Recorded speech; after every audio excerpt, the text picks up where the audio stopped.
across the world. Is hunger gone better? The answer is no. Is the education in school got better? No, school is getting worse. Healthcare is getting worse. So I'm like, what have we solved with technology? I'm not against technology, I'm a technologist. The point I'm going to try to make, that technologists are analytical thinkers. And analytical thinking was made for non-living systems, planets, machines, TV, but we don't use technology to make the life of computer better. We do technology to make the life of humans better. And you cannot apply analytical thinking to human systems. That is the reason, with so much advent of technology, with so much promises, that it has not reflected in the human systems as much, right? So when systems don't work the way we want to work, the problem is not with the systems. The problem is we don't have the knowledge of the systems. And I think that is the failure of technologists to admit, that if systems are not working the way we want them to work, whose failure it is? It's the failure of us for not able to make the system work. So I teach system thinking about how to make it work.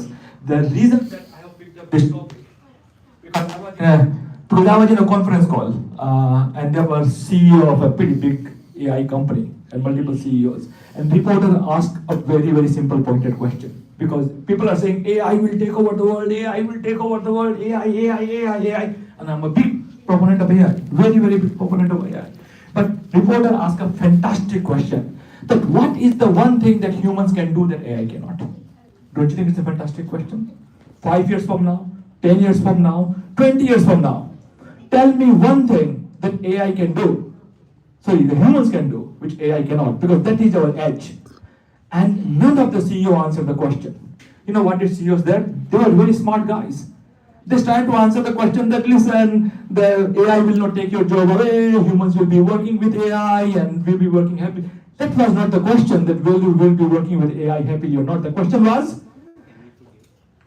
was, tell me one thing that humans can do, which AI cannot. 10, 15. So I said, I will take on that question if they're not answered. But another thing that people nowadays keep on saying that, oh, AI is not here to take your jobs.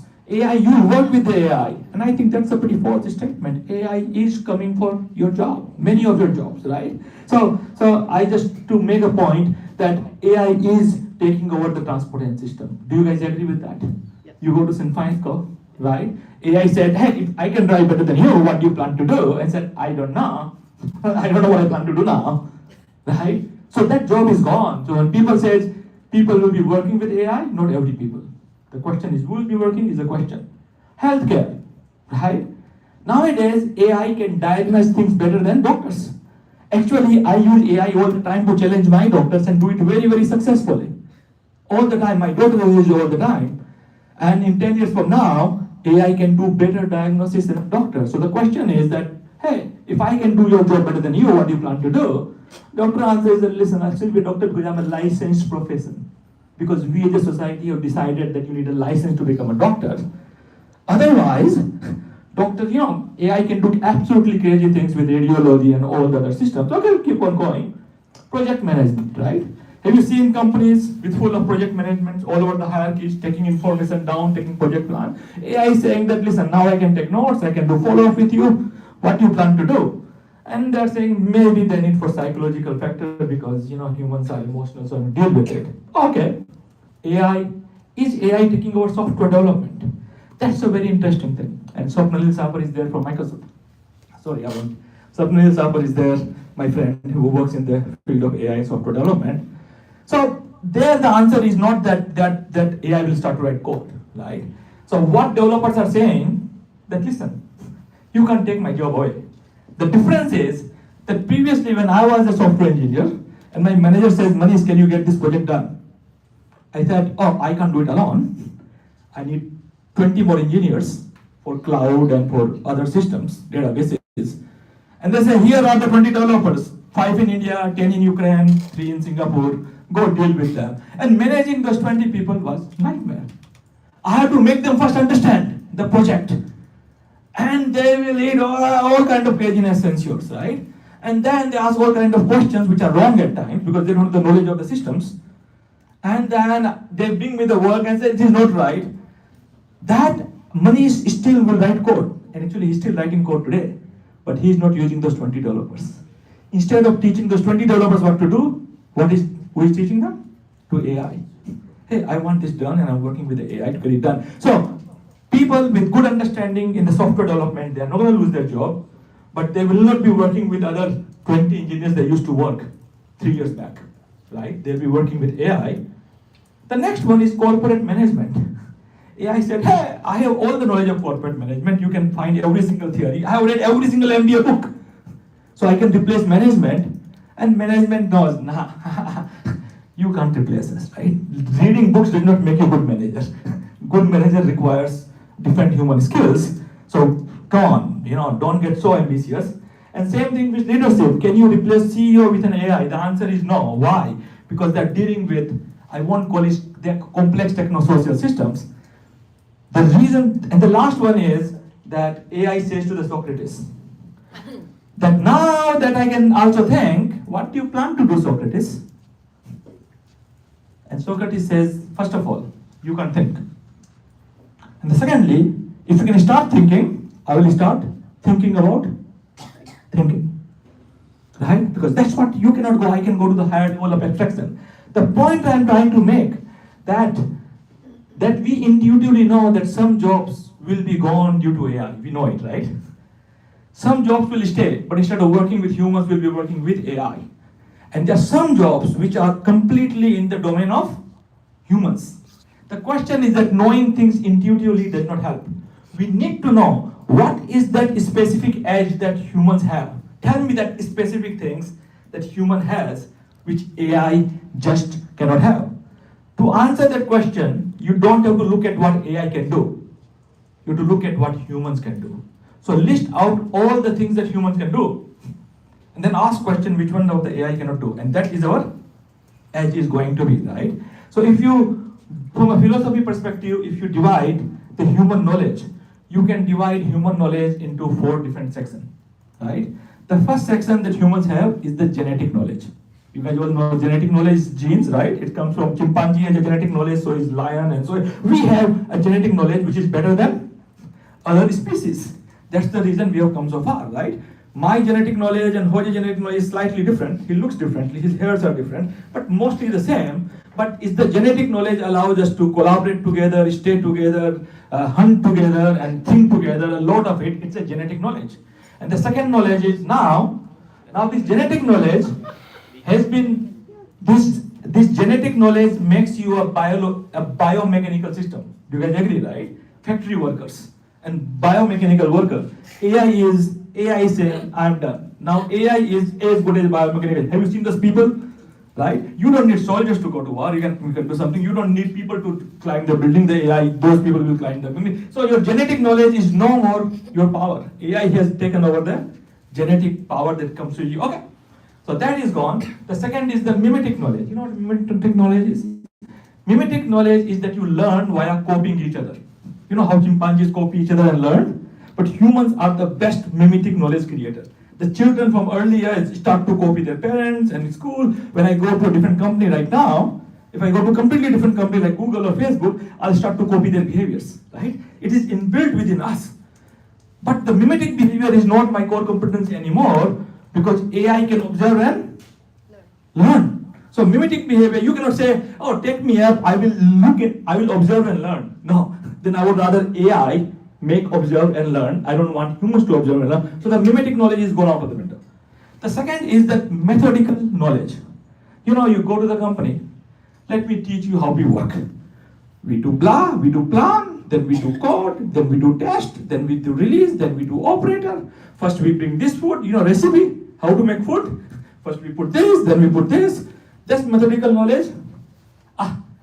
All the books have been written, has been fed to AI. AI knows how to do it. That is also gone. So anything that you do with methodical knowledge is no more valuable, has been valuable for the last 30 years. The last piece is what we call explanatory knowledge or systemic knowledge or understanding. This is where AI fails miserably. And this is important to understand what is the difference between knowledge and understanding. Let me see if I have that slide, because understanding is power to simulate the systems. Understanding is power to simulate the systems in our head. So when we say, I don't want to get political, like when we say that we will put tariff in this, we are simulating the systems. If I increase the inflation rate, we are simulating the systems. If I change the policy of the bonus of the company, incentives, the CEO has to simulate the whole systems in his company. This ability that we simulate the whole systems in our mind is unique to us humans across every single species. And AI absolutely cannot do it, right? The reason that humans have made progress in last 300 years, this is very important to understand, that Homo sapiens species exists for last million years, but made practically no progress. All the 99.9% of all the progress has been made in last 400 years. Why? Because we got hold of the systemic knowledge. For the first time we say planet system. Once you understand the planetary system, you know so many things about, because otherwise the sun rises in the morning, moon comes, it takes thousands of years to figure it out when is the next lunar eclipse going to be happening. But once you understand the planet as a system, you can predict thousands of behaviors of lunar eclipse and season and weather and everything else. This ability to create systemic knowledge, right? Whether democracy as a system or free market as a system and this conference as a system, conversation as a system, this is unique to us, right? And so the systemic knowledge allowed us to create every other type of knowledge at much faster rate. And using this systemic knowledge, we have created AI. It's not the other way around. And the second thing is most important. The systemic knowledge allows you to ask right question. So if you ask the people 1,000 years back about, hey, the rain is not happening, what do you do? They will be asking the question, is the rain god happy with us? She's asking the question based on the understanding that rain happens because of the rain god. But if you ask the same question today, you will be asking, why is rain is not happening? How is the weather pattern? See, asking a different question is the function of the understanding of the mind, number one. And then you get the answer. Now the answer could be knowledge, pseudo-knowledge and nonsense. It is your job to determine whether that answer is knowledge, pseudo-knowledge or nonsense, right? Both of them requires a systemic understanding of something, right? So it allows you to do the progress faster. The reason that AI cannot produce systemic knowledge, I'll come down later, it's a difficult topic. Do you think there's ample of nonsense in our society? Do you guys agree?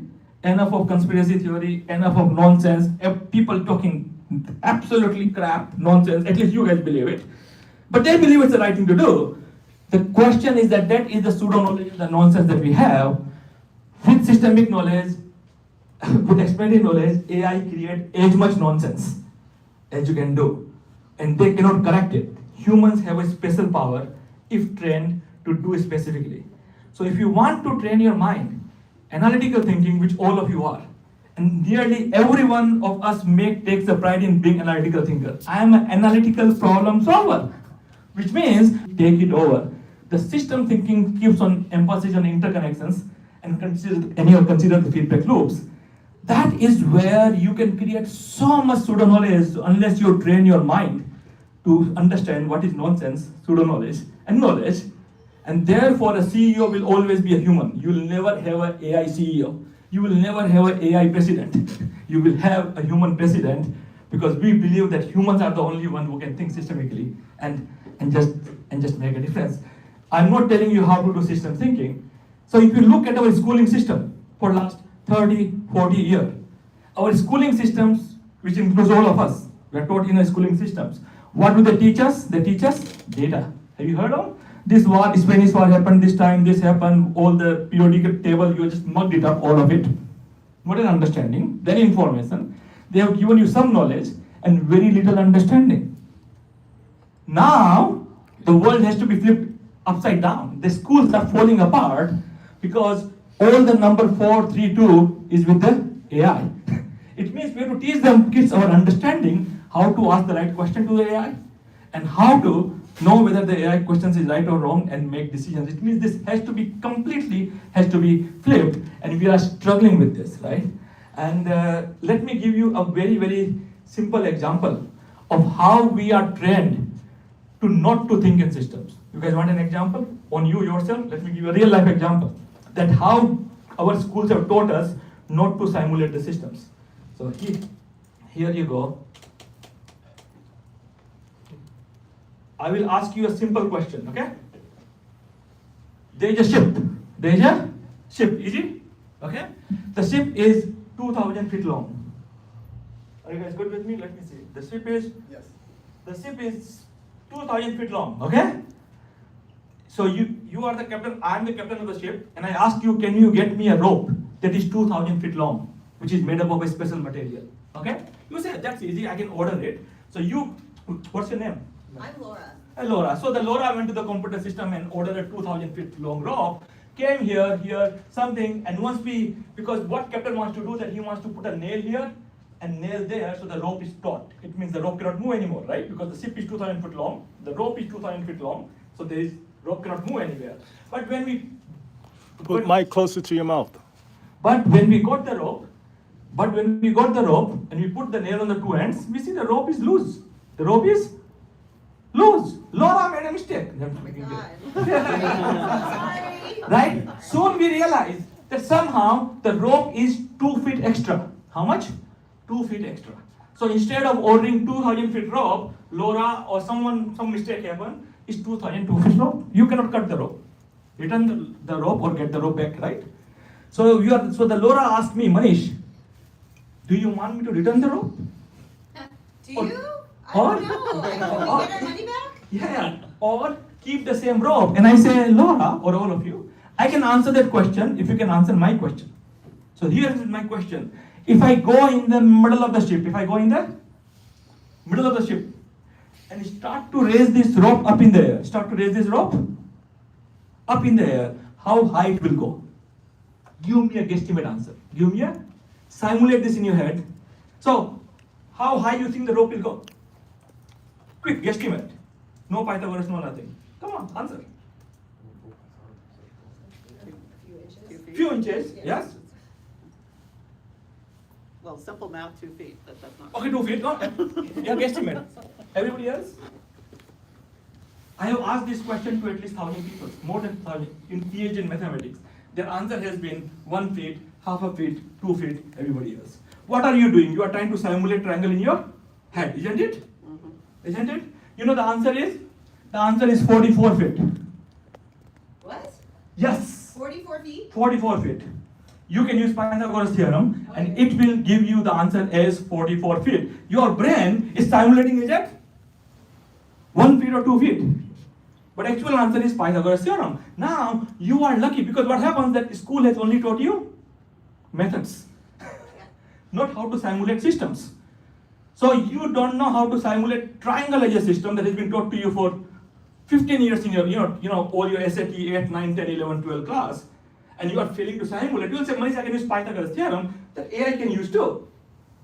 But you should be able to simulate the system, because when the CEO is making a decision, like Disney CEO is in trouble right now, right? He has to make a hell lot of decisions. Do you think Disney CEO has a Pythagoras theorem to help him out? Oh, let's feed this my decision to the Pythagoras formula and say what decision shall I make? No, he cannot. He has to simulate all business systems in his head to make a decision. The point I'm trying to make is that we have been trained, because we use analytical thinking, we have been trained in the methods of analytics. And systems thinking teaches you how to simulate systems. And that is the forte of the human systems, which AI cannot do it. And humans are amazingly well can do it, provided they are trained in system thinking, right? So what is the edge of human in the age of AI? The edge is ability to think in systems, to develop understanding and simulate systems. Because you will not defer many of the decisions of the life to AI, but you have to make those decisions all by yourself. You better learn how to simulate systems. But then how do you learn to this one? You have to learn a newer kind of thinking paradigm called systems thinking, right? It is different world, it's a different way of looking at the world completely, but then allows you to simulate systems, make better decisions, and the society as a whole becomes better. And then the technology starts to work for humans, and our human systems become better, from democracy, from healthcare to everything else. So that is my end of something. The human edge in the age of the AI is ability to understand and simulate systems in mind. And if we can't do that properly with a triangle, think how terrible we are with the complex business ecosystems and everything else. And you cannot rely on AI because some AI will give you answer as 2 feet, and some AI will give the answer as 20 feet, and some AI will give the answer as 44 feet. It's your job to determine which one is the right answer, right? It's a hard thing to do. So 21st century will now force human to confront what it forced in 1500th century. In 1500th century, the Renaissance happened. You remember Renaissance? René Descartes, right? Birth of science. The philosopher came over and said, we got to redo the world the way we do something. The philosopher took over the world and changed the world. The science came out of it. 21st century, the human has to confront philosophy all over again. That what does it mean to be human? And it is, my take is, come down to understanding. So we have to understand understanding so that we can develop understanding of systems, right? Let's not focus on the knowledge. So I know I didn't tell you what system thinking is, I can't teach you. But I hope that I've given you at least some curiosity that if we continue to think the way we think, we are only developing more and more methods and not understanding. Creating great systems requires great understandings. And if the systems are not working the way we want them to work, the problem is not with the system, the problem is our understanding of the systems are wrong. And if the thinking that drove you to create bad systems is the problem, the same thinking is not gonna drive you to mix with the system, it will change the thinking. And therefore system thinking will be so critical for 21st century. So that's my take. Thank you very much for listening.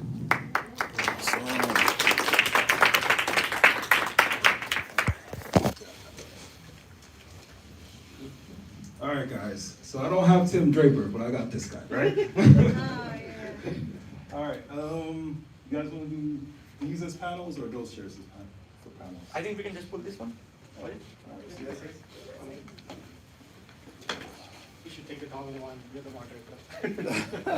With Jeni. Good. Come over, Jeni. Come over, come over.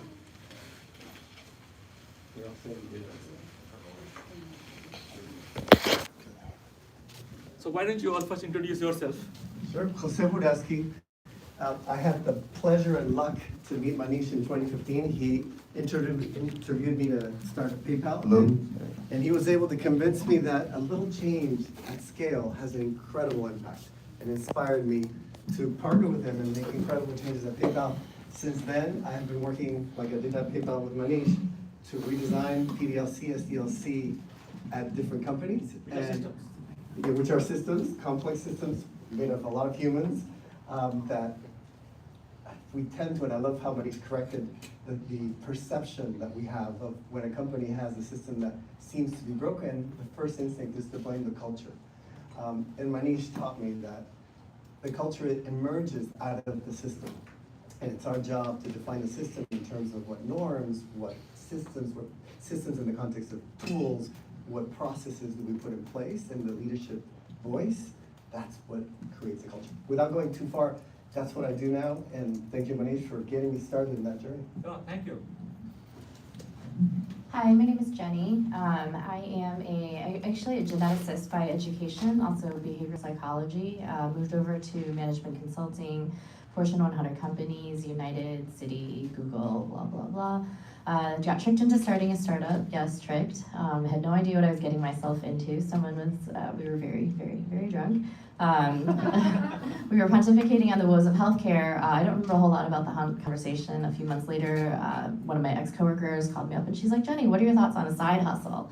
I'm from Chicago. I grew up in Chicago. I was in Chicago at that time. And I was like, sure, why not? Because I didn't know anything better. Side hustle, let's make some extra money. All right. Yeah, it was probably one of the worst and best decisions I've ever made in my life.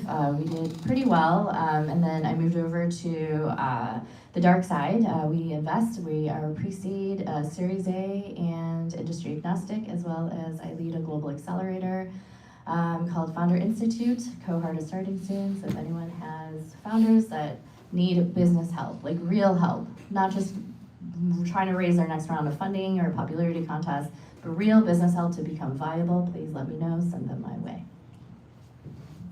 Hi, my name is Swapnil. I build, ship software, traditional software engineer, Silicon Valley. You can find anybody on the street. That's me. The reason that I'm here is 4 years ago, Manish broke my brain. And I blamed on him all the time because he invited, I was managed to be part of one of his workshops. And my thinking has changed forever since then. It is a profound course, and I had to take it twice because it's so difficult to understand, and I was not convinced the first time. Maybe I but can be a teacher. But yes, I think it has taught me quite a lot about how to think in systems more effectively. Putting it to use in practice is where I'm still making some improvements. But definitely now when I observe things outside, I think in systems. I try to think in systems, and then I come back and talk to him, and then he further breaks it down and says, okay, no, that's not the right thinking, this is the right thinking. So highly recommend if you ever get a chance to attend his workshop. I would also think that with the advent of AI, a lot of that systems thinking is going to be very, very influential. Because all of those things that Manish showed on the slide, 70 to 90% of them, AI can do it. What is left for us is that remaining 20%, right? So how do we think in systems is going to be so influential going forward that we can only think about that one part that AI cannot do it yet. And probably forever, right? Is what Manish is saying. All right, that's it. Very nice. I have to tell you, I have you beat. I've attended the course 3 times. And I think like you're describing, I consider myself still an apprentice and learning and practicing, but wow, when I go bring use cases to Manish, it's just a whole other level of understanding that I get. So with that, let's turn over first priorities for the audience. Do you have any questions? We do have some prepared questions in case you don't, but anything you want to ask? Oh, please. Has anyone ever completed the course just once? That's somewhat humorous, but I actually what does really mean. Can you talk a little bit more about what it is that is so transformative about the courses that the people are coming back? Because I think we're all enraptured by that. Yes, that's it. That's the hardest part. That's the hardest part to answer, right? One of the CTO who attended my course, he told these people, just take a leap of faith and go attend the course. I'll try to attempt to tell you what it is. What it is that it is thinking in loops. So most of the training that has been done to us since very childhood by our parents, by our schooling, physics and chemistry are called analytical thinkings, which means X can cause, if X is causing Y, then Y cannot cause X. This makes sense, right? So I push Jose, then Jose is not going to push me back. Otherwise, the entire physics breaks down, right? And systems thinking says that assumptions only work when you're dealing with non-living systems, like planets and everything else. When you start to deal with human systems, if you push back, the Jose is going to push you back. It means the modeling has to be two-sided equations, right? And now you cannot break the system into parts. You have to think of the system as a whole, right? And there are lots more concept of emergence. So this thinking into loops, therefore the word understanding. You see the loop out there? We have to understand understanding, right? Our brain is not trained to think in loops, and therefore all organization problem culture starts with you did it, I did it. We don't say, hey, we did it together, because we are feeding onto it. So the concept of feedback loop, everybody talks about feedback. But what is feedback? It's a loop. But how do you simulate loop in your head? This triangle question is very easy to be solved if you think in loops.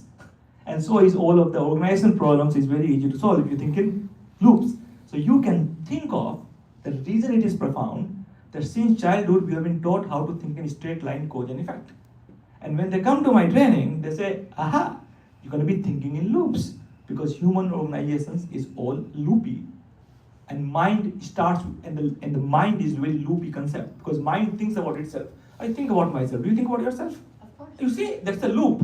And that's where the profoundness starts from, and then the implications are huge for entrepreneurship, executives, and management. Let me take you back to the question she asked, which I'm the moderator, so I have to. So she asked, in essence, why do people keep coming back? And something that we brainstormed one time is, what is the journey of becoming a systems thinker? And so I think here, remember we talked about the first thing is like awareness, like, oh, I'm not a systems thinker.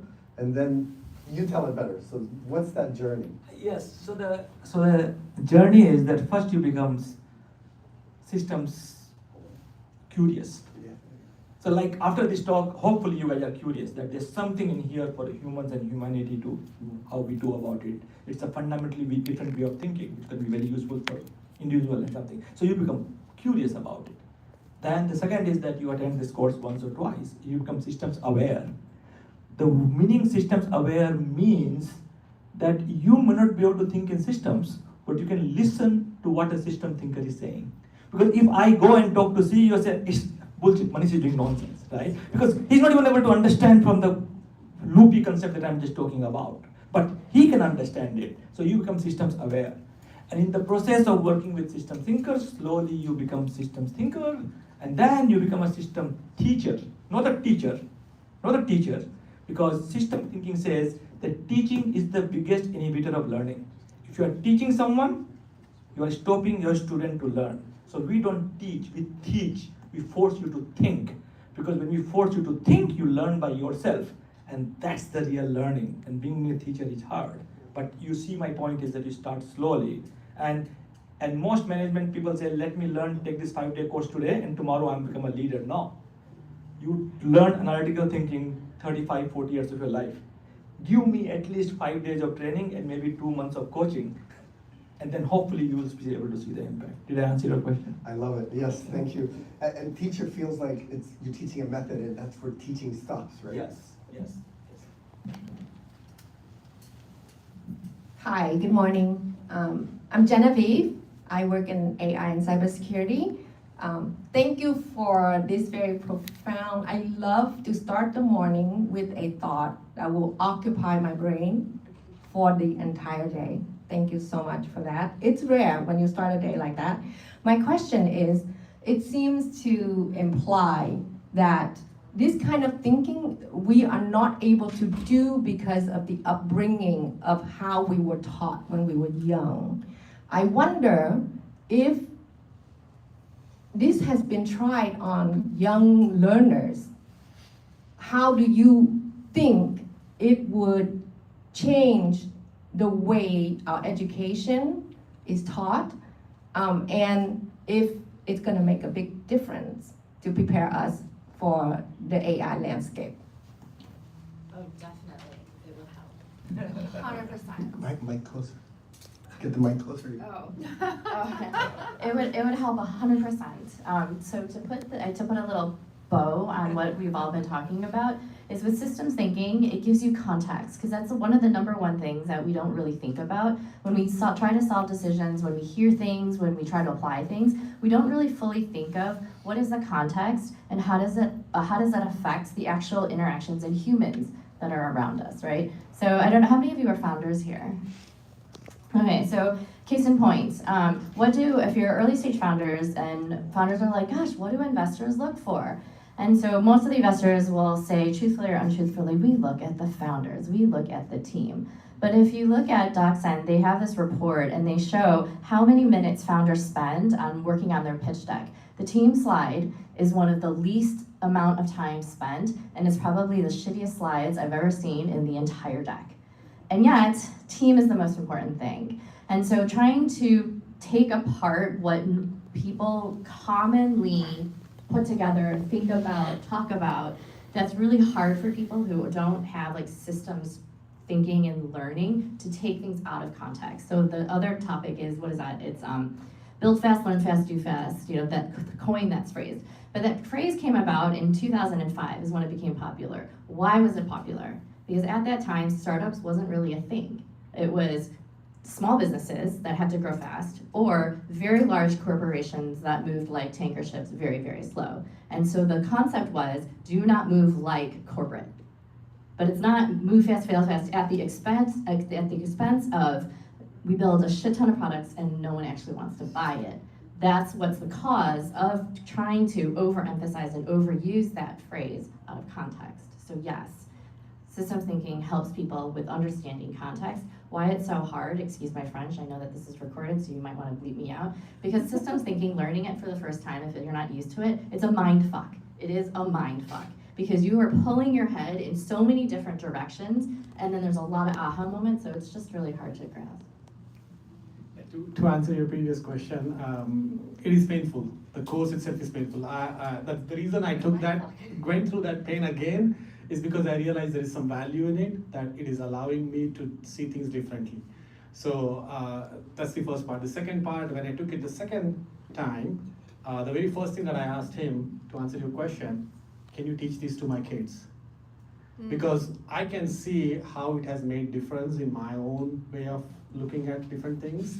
I wish my kids would get to it earlier, hopefully earlier, because they are going through systems through their own world of education system, high school, colleges. They're making decisions, and I want them to make decisions based on some greater thoughts rather than things that are superficial in nature, right? The name of the college, the course name, and the syllabus, all of those things are very shallow in my mind. And I think this thinking allowed them to think a little bit more deeper and allow user logic. In terms of the course, it might sound, at least based on today's introduction, it might sound philosophical, bit wordy, right? In terms of, hey, this is okay. But it actually, what got attracted, what I got interest in me is a techno-social part of it. There's a lot of looping curves and +1 and -1 and all of that diagramming that we do, reinforcement loops.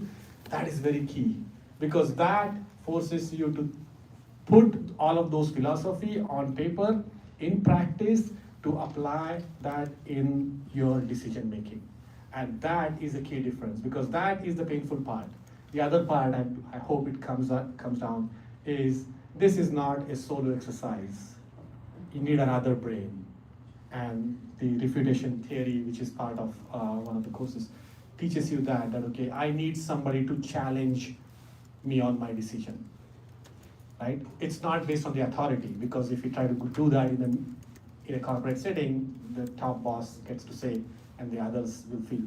So in this case, that refutation theory is very important. So if I feel something strongly about X, why is somebody else not seeing it that way? And allowing that voice to come to you through others who have gone through similar setup will realize that it is very important to challenge the ideas, or have your ideas challenged, right? And the looping exercise that we do is actually is where you can provide good justifications, good explanations to defend your ideas, and either find holes in those ideas, and then you go back to drawing board and complete your loops. So let me, your question was slightly different, but thank you. First of all, amazing explanations. But just to first add a point to him, that everybody said our ideas should be challenged. Do you agree that everybody says our ideas should be challenged, right? They should be. Number one thing is that if the other person thinks the same way as you, then you're not opening yourself to challenging your ideas. And therefore, people, you know it, everything else, I advise executives and said, nobody challenged me like you did, because I see the things differently, right? So go with the people with different kind of thinking, like psychology and behavioral economics and behavior. Don't go with your kind of analytical people, then they will think like this and nothing much going to happen. But to answer your question, your question, the human beings are born system thinker.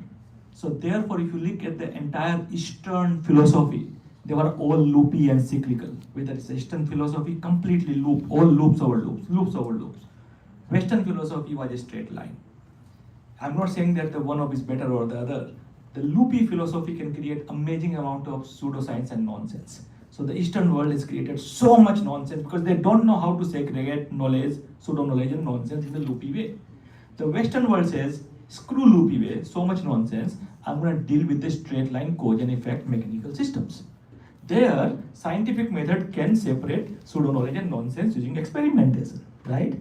So we are going in the right path of building the knowledge method, which is a straight line, so that we have separated at least the pseudo-knowledge and nonsense in the scientific way. But now we have to go to the next method because those methods are available today.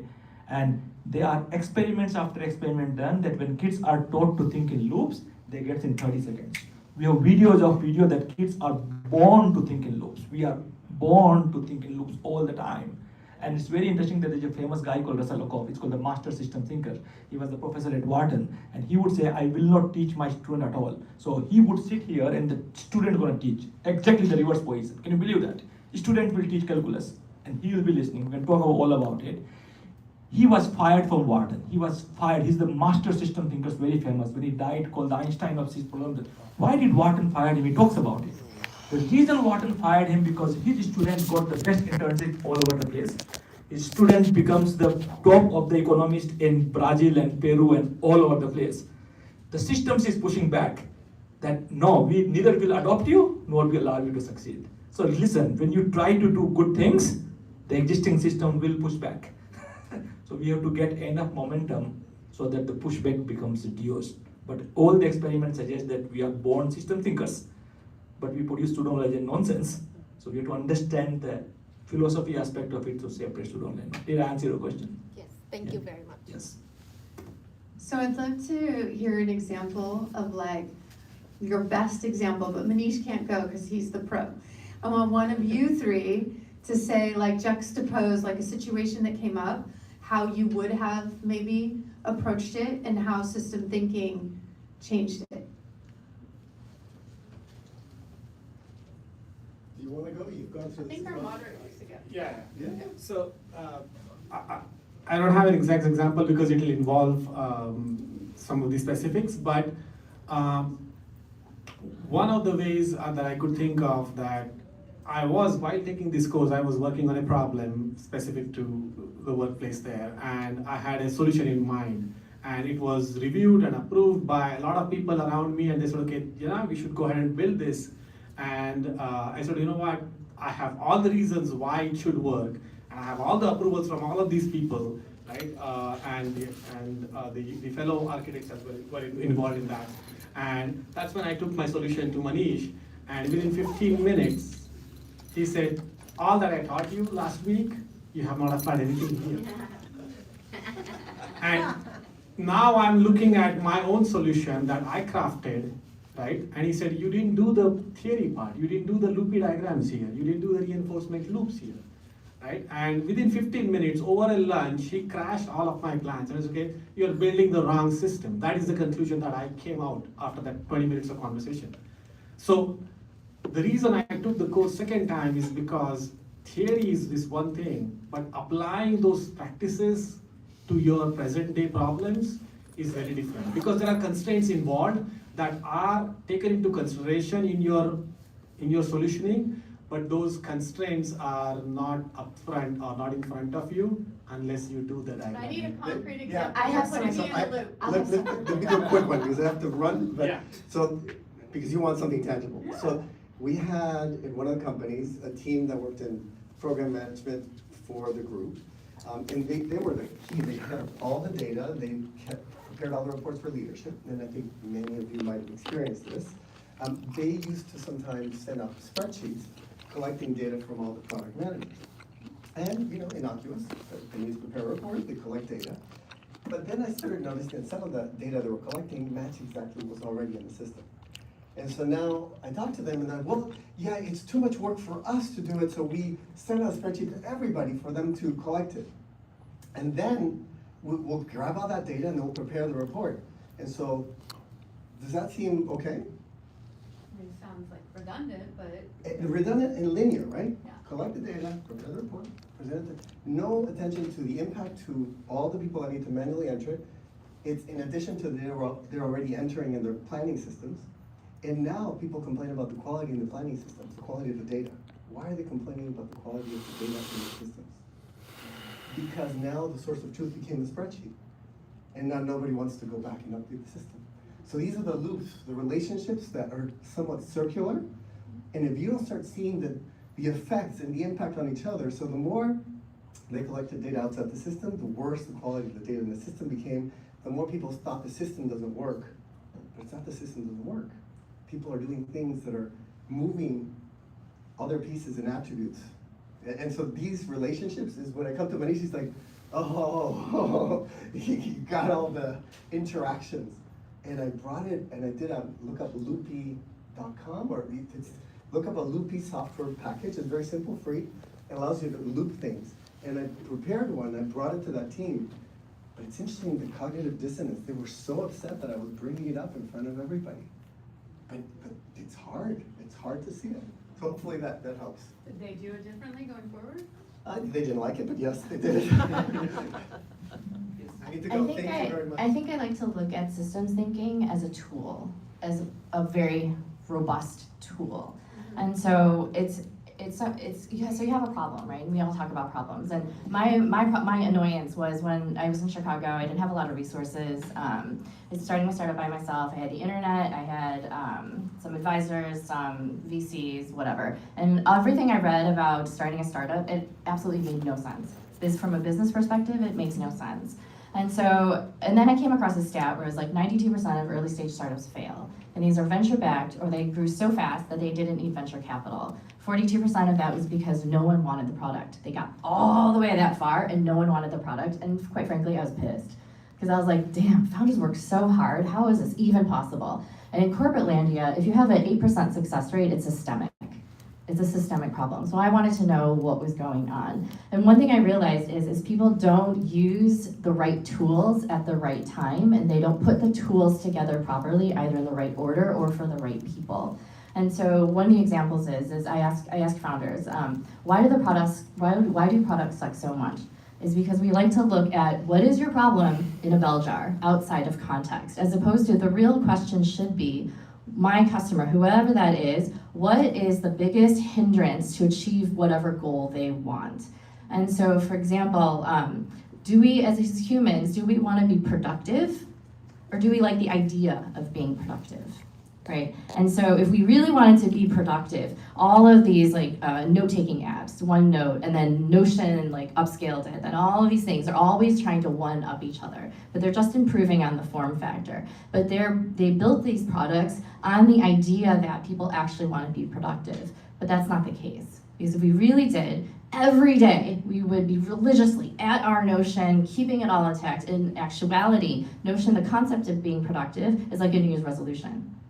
We like the idea of being productive. And so how you approach building products with that mindset is completely different than how we're approaching like building Notions, building all these other things. So it's a different way of thinking, but making sure that whatever you're starting with is in the right place, the right process, whatever, and then you plug that in. The other thing is a different example of like trying to figure out the right system is for founders in terms of finding gaps. So there's a woman that I'm working with right now. She's amazing, and she's done events at Google for forever. And she's trying to break through into the event system. And we were looking at what are the 4 biggest components of the event system, right? So it's when a corporate company wants to throw an event, right? They have the event planner, the event, management tool. Then they have the feedback loop. And then they have whatever the audience is, who brings the audience, and then they have the people who are doing the heavy lifting. And most people, when you think of events, you think of event planner and you think of the event platform. And most VCs are like, oh yeah, that is so saturated, whatever, blah, blah, blah. But if you ask, is your event successful? Many corporate people will probably say no, not as much as we wanted to in comparison to the amount of money that we spent. And so I started asking a lot of people who do events in that entire cycle. And what I realized is very few people actually deliver on what is the purpose of an event. So if you were to ask a CEO, why are you doing this? To build your brand, to get the best audience that you're looking for in the room, and then to get customers out the door. But the way that events are structured right now, that's not meant for that. It's meant to just bring in people. Anyone who likes the social media and will come in, but those aren't the best customers. And so you've got the event platform, and you've got the feedback loop, you've got the audience, and then you've got the heavy lifting. What are the 2 pieces that are the biggest components that will actually give corporations what they want? And are those the 2 components that are the most focused on, or the ones that people are actually trying to solve for? No. And so that's a different way to think about it. So the whole for founders then is look at the system of whatever industries that you're in, find those gaps and work towards those, remembering what is it that they actually want? Because most often than not, we don't actually answer or solve for the problems and the questions they have directly. We meander and go around. And so systems thinking is incredible, incredible. Take his class. Is incredible at being able to try to identify those types of things. Is it because like sometimes we know the answer, but it's just so difficult and we don't want to address it? We just park it in like one corner of our... So that's a difficult Yes question. and no, but I'll... That's a difficult question to answer, and this is, I told you, right? System thinkers ask questions differently. So I would not be asking that question as a systems thinker. We'll discuss it. Why? But let me try to address your point from a different perspective. Right? You know, in science we do experiments. You guys agree? We have a hypothesis and then we do experiment. We do experiment to prove the hypothesis or disprove the hypothesis. Should be both, but it's Should be both, yeah. but it's not. No, you should only do experiment to disprove the hypothesis, never to prove the hypothesis. So you go to Google and search for scientific method, which is problem, hypothesis, prove the hypothesis is done. Have you done that all the time? So proving the hypothesis is the way to go. If you read any book on scientific philosophy, all great scientists from Newton to Einstein, everybody else, they don't try to prove their hypothesis. What they try to do? They try to disprove the hypothesis, and when they fail to disprove the hypothesis, they take, when you do a clinical trials, are you trying to prove that medicine is working? No. You are trying to disprove the medicine is working, but when we fail to prove that it is not working, we assume it's working. But if someone wants to say, hey, I want to prove it's not working, we're still open to it. We cannot be closed-minded. So now, as a system, once you understand the scientific methodology, then all the time you should be disproving yourself. And a failure to disprove is the provisional truth. We'll come to that, it's a complex topic. So I'll tell you that a couple of students come to me that after my taking the class third time, that it's very depressing class to take. He tell you emotionally exhausting because, dude, you're proving so many things wrong. My fundamentals are wrong. And I told him, the day you feel good when you are proven wrong, you started your journey of systems thinking. Before that, you are a pseudo-system thinker, pseudo-knowledge creator. Because trying to do experiment to prove your hypothesis is the perfect example of confirmation bias. Manish is a bad guy, let's pick the evidence to prove that Manish is a bad guy.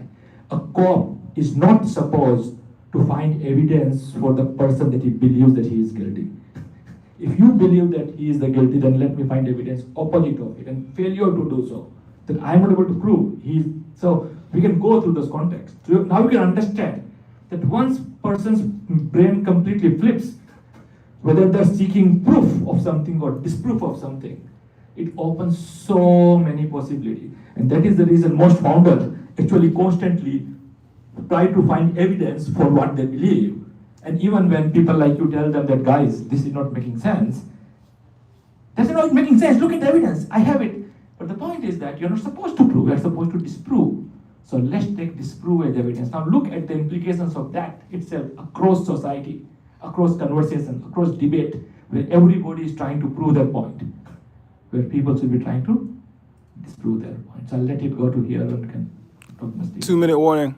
So I'm just going to add to that. Yes, I agree, 100%.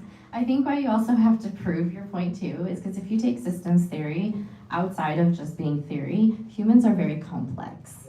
And so for humans, perception is also truth, and perception can't be disproved to some degree. And so I think there's two sides of that coin. Systems thinking, when you're trying to process, make decisions, test things, hypothesize things, disproving is very important, and probably more important than trying to prove it. But to some degree, when you're bringing that and humanizing your whatever you're using the systems thinking for and applying it to, there's a balance of disproof and proof. But I think that's going to open Jeni, the door. I'm going to make this 30 seconds, and that's why just take the class. It's a 5-day class, 60 hours class. Amazing point, but let me make it sure. if you come to me, we agree to each other, right? If you come to me that, Manish, is this the right idea? Then I'm going to try to disprove your idea, and you will defend your idea. And if you can defend it, it's good. But if it falls apart, you will say, Manish, thank you for proving it's wrong. Now, me and you agree on something, right? Agree on something. After refutation, we said, this is good. Sure. We are supposed to go to him to present the idea. And we know that this dude believes in this way. And he's holding the VC funds. I'm not going to refute him. I'm going to speak that what makes sense to him. So the system thinkers are very context sensitive. When we go to the room, producing a knowledge, good or bad, me and Jeni are both system thinkers. I am disproving her, she is disproving me, and we are doing amazing. We don't feel bad, we feel happy when we are proven wrong. But the very moment we'll say, let's go to this guy and ask for some money, I'm not going to disprove him because he's going to fire me back. My goal is something. So in system thinking, purpose is the most important thing. If the purpose is the knowledge creation, then we disprove each other. If the purpose is to take approval, I speak what makes sense to his mind. And system thinking, the number one is you think in other people's mind, which most founders can't do it. You think in other people's mind, and therefore you get so much more success. So I hope that helps you. Time to wrap up.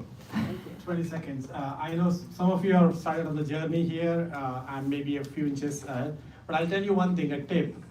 Before you take the first day course, watch the movie Moneyball. Yes. Okay, and watch because you won't be able to enjoy that movie ever again after taking this course. You will watch that movie one more time, but I would say watch it before, observe the character, Peter Brand's character. And It is a required movie for my yeah, but watch it before, because I couldn't enjoy it afterwards. So enjoy it before and then watch it again through the course. And I agree with the idea of reputation. I think that's absolutely true. No, guys, I think your time is over. One question? Time is up. One last question. Yeah. So I'm running a AI power hardware-based cybersecurity solutions, and I would think that the biggest challenges now is when you first design a system architect, how do you decide the right scope?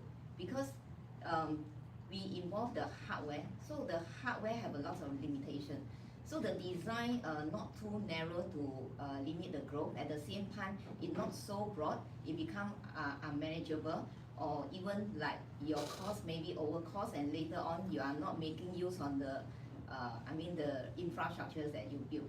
So how do you build adaptability into the design so that the system can evolve as the need change, especially when it involve the hardware?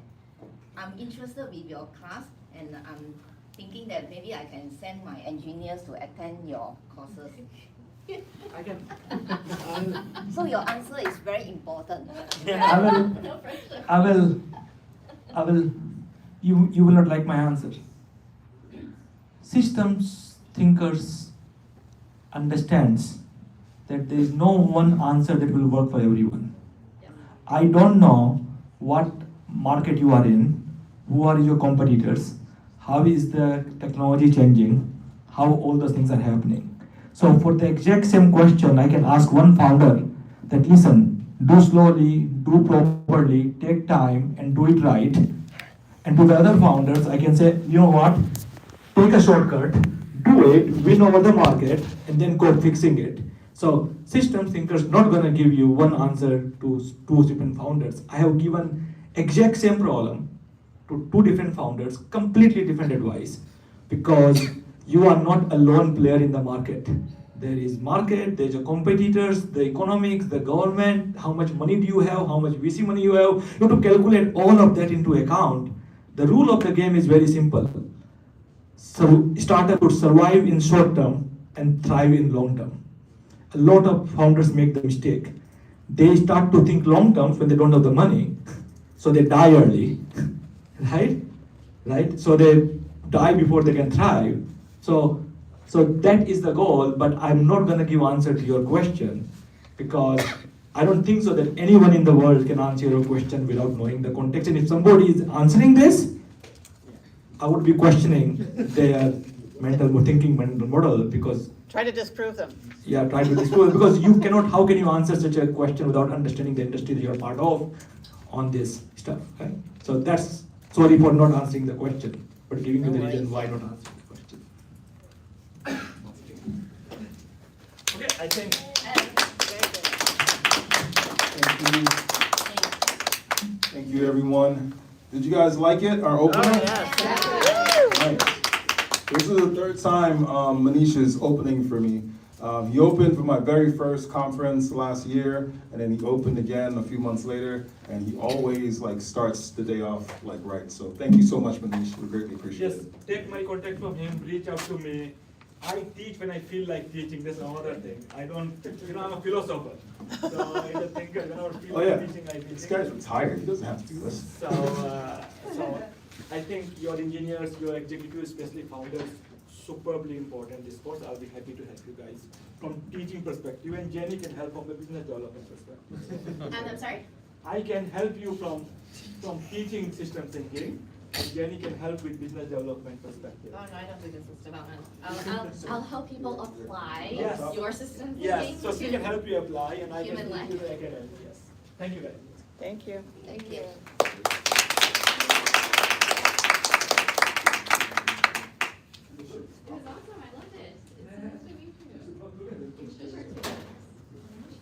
I think you'll want to take it because they're going to come in with a lower level concept. They're going to come in with a 20,000 and 30,000. Yeah. And you're going to go in with a 50,000. Yeah. I'm going to look into it. I've got so much going on that I want to be interested in this. But I believe that there's some framework, right? Yeah. Because it's a system design thinking. So you have a certain framework that you are able to kind of as a guidance for engineers. Yeah. And maybe there's some business aspect that you have to bring in. I still think that there's a way, a framework that we can. Yeah. Your stuff that's running in your hardware, so your is powered by Justice. Oh yeah. Yeah. She's one of my panelists yesterday. Yeah. Because That's how I got introduced to this. Yeah, because of a solid background in the hardware, she understands the hardware. We're talking TCP/IP stuff. Did you find that interesting? That's really philosophical. It's a very broad topic. I was going to ask, Oh, no, but I was going to say PayPal. Yeah. I mean, you work in the hardware industry. When hardware industry have a lot of limitations, once you make a wrong decision, it's very hard for you to expand from that. Yeah. But software is easier, way easier. You can anytime you can change your direction. Well, before I got into semiconductor, I was in industrial controls and single board computers. There's a whole other thing. I'll be right back. Yeah, you can tell my slang, my accent. Oh, I see. Our teams use the internet, so I see. we go to Singapore. I travel quite often to Penang. Yeah, it's easier than I cross the border to JB. Yeah. Just to take the flight and then directly and just land. People travel there, cross back and forth every day. Oh yeah, I don't like to cross the border. My friend, There's always long queue. he lives in Singapore. He drives to Jeni and back every day with his passport and daily basis. I mean, I just hate to pass through the border. Yeah, you have to pass through the immigration office and then the checkpoint. It's very painful. Most important piece of hardware that you guys No, we are trying to address the biggest problem today in the cybersecurity. Basically, what is the missing gaps of the cybersecurity today is zero-day exploit, the zero-day attack. Because software is reactive by design. You have to rely on the humans for the constant update. So now our approach is we are trying to build this hardware environment. So with a well-structured and closed environment, we are able to run the security, first of all, autonomously and independently. But you have two aspects, three aspects that you have to tackle. One is the software vulnerability. No, we are not looking things at the upper. Hardware security vulnerability, so anti-tampering and encryption. It's your people deciding Okay, so we are trying to, make this, we are trying to gain the insight from the memory itself, because basically your data and your critical system setting is residing inside the memory. So we are trying to. They have anti-tampering and all those things helping. This is just a static. So we are trying to embed the AI into the hardware, especially in the memory, so that when there's any critical changes to the memory, you know that something is So it's how you structure your solutions architecture design that enable you to be able to monitor in advance private when there are some critical changes to the memory that with anomalous kind of attack. So if you protect it now, what are the reactions So like for example, maybe ransomware in the server environment. So we are immediately kill off the process threats when there's ransomware is happening. So but it's really depending. So like DDoS maybe it's more complicated. So when DDoS, we sense that they are kind of like anomalous in the DDoS activities, right? We will be able to validate from a network layer, from a presentation layer. We are trying to kind of like validate whether this decision is right. And then we are trying, we have a few different avenues that handle the DDoS. So first of all, you are able to make the diversions of the traffic. So you will not immediately kill off your correct, So there's many ways. So malware you can immediately kill the process.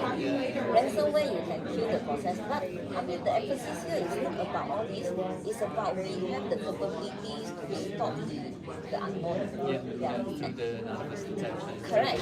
So if you run the security totally independent, you do not have to comply to the 7 OS of protocol.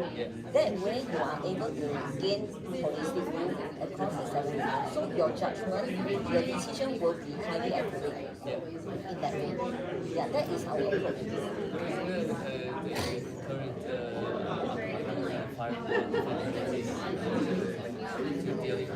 No, very far away. Because they are not the last line. This one? No, I just trying to have some transport. Okay, I'll let you.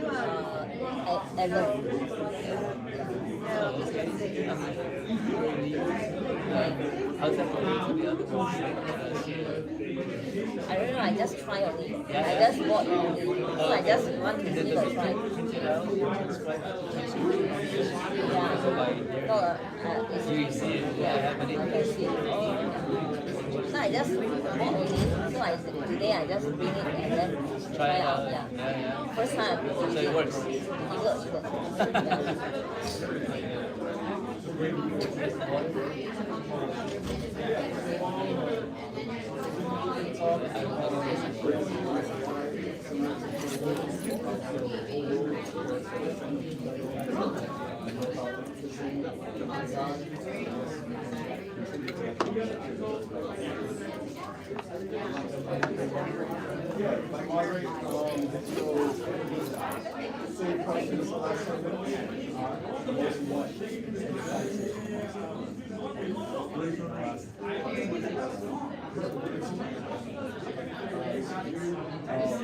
Anton, he runs a robotics startup. Anton. So this is Axel from Pegasus Ventures. We are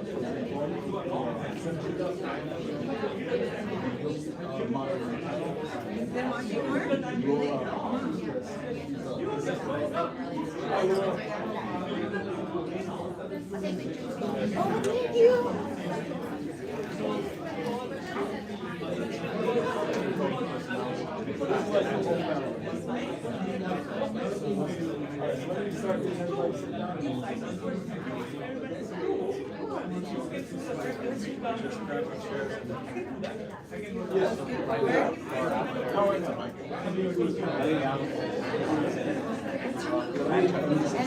Hello, everyone. Please grab a seat. We're going to get started with the next session. Decod, he's the grandfather of AI. Let's get started. Let's take a seat. We're going to get started on the session.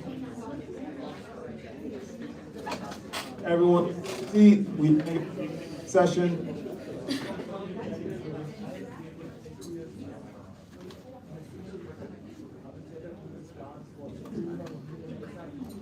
Everyone, let's take a seat. We're going to get started with our next section. Everyone, please just take a seat. You're going to love it. You're going to love our next session. Everyone, connect at your seats. We're going to get started on the next session.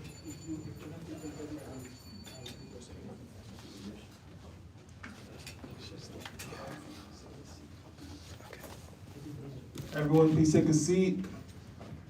Rob Lau, let's do a quick word from our sponsors.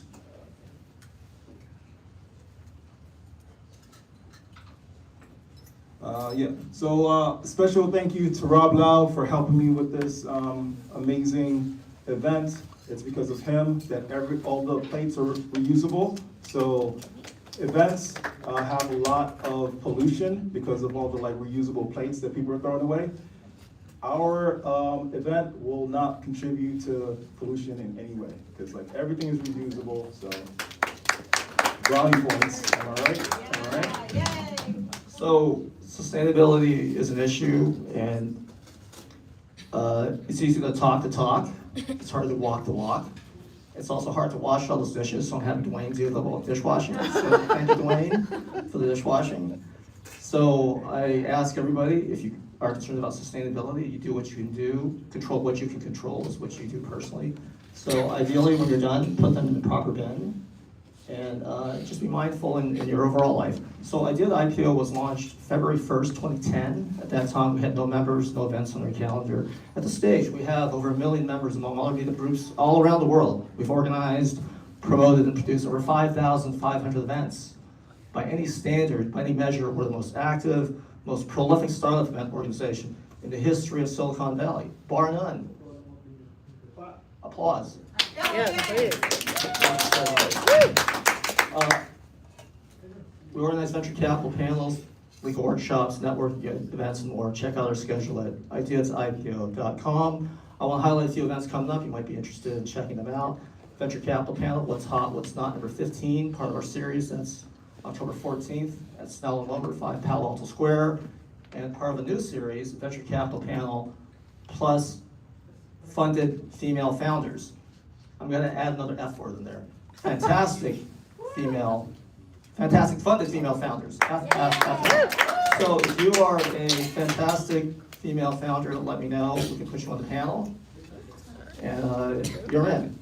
So mark your calendars October 30th, and then October 31st, guess what day that is? Halloween. So our tradition is we go to the Steve Jobs Halloween block party in Palo Alto, and there's a massive block party, come in a costume. Your costume today looks pretty good, but just kidding. So I should go as Iron Man and or Spider-Man. So Avenger costumes are good. So October 31st. So enjoy the rest of the event. Dwayne. Thank you, Rob. Thank you so much. All right, and now without further ado, would you like me to introduce you or would you like to introduce yourself? All right, so Dekai is a godfather of AI, so big deal right now. And he's gonna be talking about how to raise your AI, because guess who programs your AI? You. So if robots ever start killing us all, it's your fault. Good job, Dwayne. I love that. Thank you so much for having me here. It's a pleasure. I am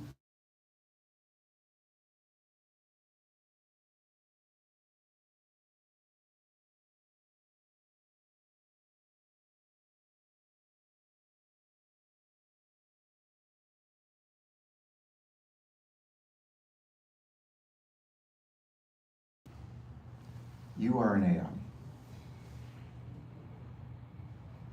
Okay, you should see your faces. Let's look at the Cambridge definition of artificial, okay? And you'll get the same thing if you look at Oxford Dictionary or whatever, all right? I think we can pretty much agree that you're all made by people, right? And as roughly a copy of something that occurred naturally, right? Mom and dad. So unless you think you're not intelligent, you are by definition an artificial intelligence. I have a point here. We are not just genetic copies of our parents. We are behavioral copies of our parents. And, you know, we copy our parents from the time we're born until much later in life. And who else copies their parents' behaviors? AIs do. Because AIs are learning entities just like humans are. Now out there, you're hearing a lot of people talking about AIs as if they were machines. That's not my main worry. My main worry right now is that humanity is going to destroy humanity before the AIs get a chance to, because of what we're allowing AI to do unconsciously in our society.